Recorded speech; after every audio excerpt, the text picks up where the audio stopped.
Ku Prejani nga kwokyali yonna gy'osinziira okuba nga ofuna stories zaffe tukwebaza gwe yanyiga notification bell eyo noba nga buli story gye tussaayo ojanguyira ogiraba ate n'okomentinga mangu okusobola okuba nti tukutumira.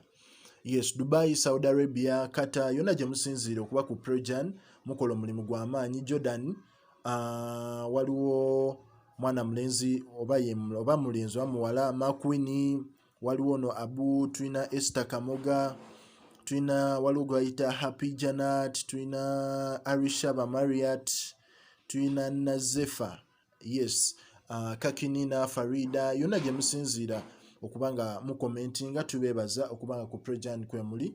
Yes, story yaffe ey'olunaku olwaleero ya mwana mulenzi Eddy Kenzo nga Idrisa Musuuza ffenna tumanya ayina concert mu maaso awo naye ye ng'omuntu rehearsals ze agenda zifulumya eggwanga.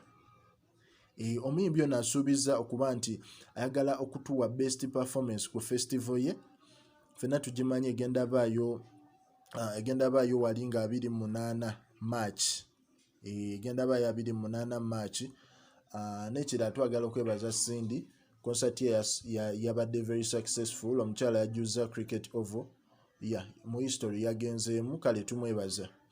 Eddy Kenzo naye asuubiza otuwa best of his festival kubanga yasuubiza ennyonyi ng'ebintu etwabibalaga pikipiki abagendo ziwangula naye amawulire agakayingira yagalaga nti omukulu agenda fuluma eggwanga ne bandi ye. Agenda fuluma eggwanga ne bandi ye okubanga basobola ogenda okukola ki rehearsals. Eddy Kenzo agamba agenda featuringa almost buli muyimbi mu ggwanga ku bagenda obbaawo bonna. Buli muyimbi ali mu ggwanga agenda aba ku concert ye.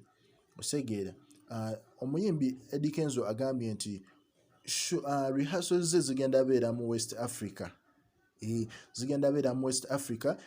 Olunaava mu West Africa then afulume ashiftinge to Los Angeles akole mu rehearsals. Osegeera okubanga asobola okuwa best performance. Kale ffenna kyakola tukyagala kyonna kya planninga ne waaba afulumiza bandi wabweru w'eggwanga tetukirinaako obuzibu. What we are waiting for is that best energetic performance. Bangi bagenda wangula ebirabo.